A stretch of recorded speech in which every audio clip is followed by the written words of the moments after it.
Hello everyone, welcome to my YouTube channel. In today's video, we'll see how we can move headers on top.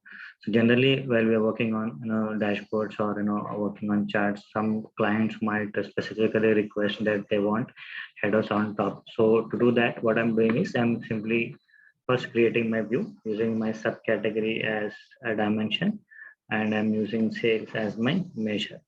So let us create the problem statement here and sorting it. So if you observe here, the labels that we have here, phones, chairs are at the bottom. And my requirement is I want them on the top here.